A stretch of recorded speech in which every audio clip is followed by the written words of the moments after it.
Sabado, Sabado, Sabado. Pagtatangali na. Late na naka-pasyal tong dalawa dito.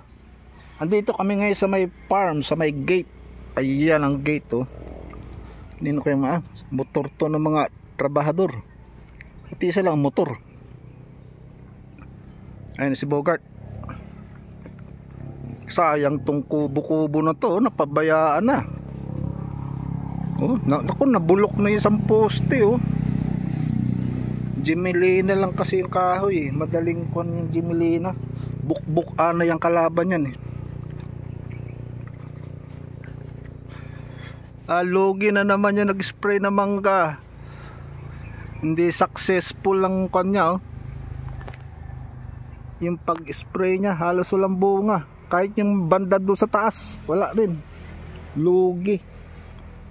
2 years nang lugi siya dito. Last year nag-spray siya dito, nasira din. O ngayon nag-spray na naman siya, wala rin. May konting bunga pero hindi sulit eh. Laki ng lugi niya. Ayun si Bogart oh, tatanim ng mina dun. Mainit ngayon. May higit 1 linggo nang walang ulan dito sa Del Norte. Paggabi kuminsan umaambon. Parang ambon lang, wisik-wisik. Kaya mainit. Kaya hindi mo ngayon malaman kung ano gusto mo. Umuulan ba o yung walang ulan. Pag wala kasing ulan, mainit. Parang summer. Kahit gabi, maalinsangan. Buti nga hindi nagba-brownout eh. Dahil pag nag-brownout ang gabi, maalinsangan sa gabi. Naku, patay ka dyan. Ang hirap matulog. Mainit, maalinsangan. Pag umuulan, malamig. Pero mahirap lumabas, mahirap mamasyal. Lalo na pag dito sa farm. Kasi maputik.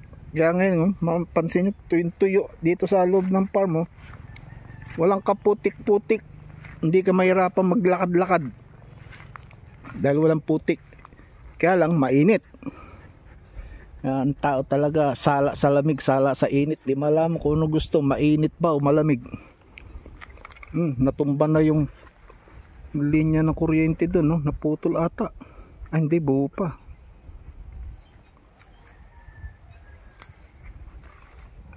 Konti ang bunga ng coconut dito ah. Marami kasing coconut dito, dwarf. Yung kagaya nito. And ito dito dwarf eh. Hindi, mga dwarf nga pala to. Ito, laki na nito oh. Ilang taon pa lang yan. Pero may bulaklak na siya oh. Nagbubunga na siya. Maligalig na naman si Bogart oh. Nagsasawa na sila doon sa taas eh. Ayaw na nilang ikutan yun eh. Matagal kami hindi pumunta rito. Dito sa may gate. Kasi maputik palagi. Pag maputik, kahit ako ayoko rin maglakad pumunta rito. Pag maputik, mahirap maglakad. Yan. Yan yung area yan. Tatakpan ng mga dahon. Yan yung papunta doon sa piggery. Mula nung tinamaan ako ng ASF, nang tinapin, hindi ako nakarecover. Laki na nawala sa akin dun eh. Andun yung 3 inahin ko eh. Malaking puhunan na yun, 3 inahin. Malaki na ginastos ko dun. Nanganganak na sana, tuloy-tuloy sana ang anak mo no. Kundi lang tinamaan ng ASF. Wala, pero wisyo talaga yung ASF. Bagay, hindi lang naman ako tinamaan ng ASF. Kasi meron pang iba dyan yung mga backyard piggery. Mas marami pa silang baboy kaysa sa akin. Mas kawawa sila. Mas maraming baboy ang nawala sa kanila. Yung iba nga, biik pa lang eh. For sale na oh. Tinamaan ng ASF, patay. Laking perwisyo yung ASF na yun. Pero parang pawala ng ASF. Dito sa Mindanao, alam ko wala na eh. Ewan ko lang sa ibang lugar. Parang area ng Batangas, Laguna o Quezon, parang meron pa dun eh. Pero dito sa Mindanao, Visayas, ang alam ko wala na. O baka hindi lang nababalita. Ba't ang daming coconut dito? Kokopra siguro sila ngayon. Ayun, ang daming coconut oh. Hindi ko lang napansin. Itong lugar na to nga pala, ito yung dating taniman ng talong. Yung nga, hindi na siya makapag kasi malalaki na yung coconut to. And kung magtanim ka dito ng talong, tas may mga saging na hindi na yung talong mo. Kasi hindi na sila naaarawan, makapal na mga dahon ng coconut.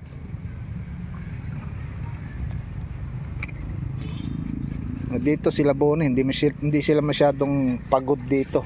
Kasi maliit lang tong area to eh. Hindi ko naman sila pinapapunta doon sa may kabila doon sa likod. At ayokong pumunta doon. Yan si Bogart, hinihintay niya lang na pumunta kami doon naiinip yun mo kung na yun eh.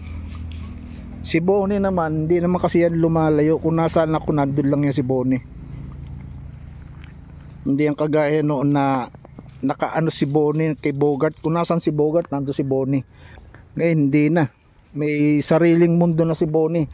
Tsaka sinusundan ngayon ni Bone ako. Kung saan ako, doon lang siya. Pakainit clear sky, walang ulap, kaya ang init, parang summer. Ng tinapay. Pag ganitong bagay kasi ang mga ahas, pag mainit, hindi masyadong lumalabas yung mga ahas Marami dito kasi cobra ang ahas. Dami rito yung cobra. Ang tawagin ng mga Bisaya yan, dupong. Yan ang tawag nila sa mga cobra, dupong.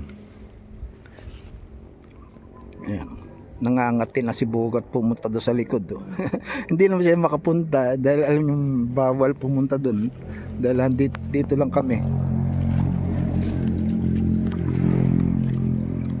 Ito yung daanan ito yung trail papunta sa likod.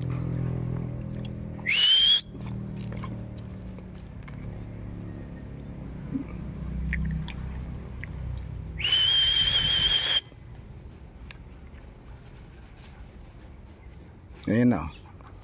Pag di mo tinawag yan, makakarating yan doon sa likod. Sumisimple lang yan kasi gusto niya talagang pumunta doon sa likod eh. Malawak din kasi yung likod. Mas malawak yung doon sa likod. Dito sa loob kasi ng farm, dito sa may gate, kabisado ni Bogart. Andito yung rest house, yung dati ko tinitiran. Dito nag-umpisa si Bogart. Kaya tong buong farm dito sa may gate, kabisado ni Bogart to. Nasa ata to, mga 10 hectares tong area na to. Maliban pa yung pinupunta namin sagingan doon sa taas. Malaki rin yun. Pero itong lugar na to, dito lumaki si Bogart. Kaya kabisado niya lahat ng sulok dito. Ang record ni Bogart dito, 2 ahas. Nakapatay siya dito ng 2 cobra Gago yan si Bogart noon. Pag may napatay na cobra yan, babalik yan doon sa bahay, doon sa taas, doon sa rest house. Ipaparada niya sa tapat ng pinto ko. Parang pinagmamalaki niya na may trophy na naman daw siyang bago, may nahuli siyang cobra. Ngayon wala na siyang nahuhuling cobra dahil wala na kami dito sa farm Kainit talaga. Konting bunga ng coconut Itong isa. Kahit ito konti rin. Dahil katatapos lang mag-copra, nag-harvest sila ngayon. Ang dami naman sayang yung mga dito, yung mga puno ng mahogany nandito yung pagpuputol. 5 puno ata yun o 6. Ang lalaking puno nun. Yung puno na pinuto dyan ng mahogany, kung tatabasin mo yun, makakatayo na yun ng mga 2-story na bahay. Pamposte, parlina. Maganda pa naman ang mahogany. Matigas na kahoy yan, parang parang nara. Ayan. Yan tumutubo na yan, tsaka yan mahogany yan. Payat payat ng ito yung mga mangga. 2 years nang walang pakinabang sila sa mangga ngayon. Bakit hindi naman sila gumagastos para pabungahin? Kasi may nangungontrata dito ng mangga para sprayan, para pabungahin. Tapos naghahati na lang sila sa kita. Yung may-ari tsaka yung nag-i-spray. Si Bogot gusto nang umuwi, nandun na sa gate. Tatalon-talon na dun. Si Bonnie dito lang sa tabi ko yun. Papas girl talaga to si Bonnie. Ayaw lumayo sa akin eh. Kung nasaan ako nandun yan eh. Nauuaw to kaya to gusto nang lumabas. Laylay na yung dila eh. Ikot kasi ng ikot. Takbo kanina pa siya takbo ng takbo eh. Tingnan niyo ang kaulapan. Wala ang langit o walang kaulap-ulap. Kaya napakainit. Kaya kung minsan maganda rin yung nag-uulan. Kaya lang pag nasobra naman sa ulan, yan naman ang problema. Maputik pero malamig. Si Bonnie, laki na ni Bonnie oh.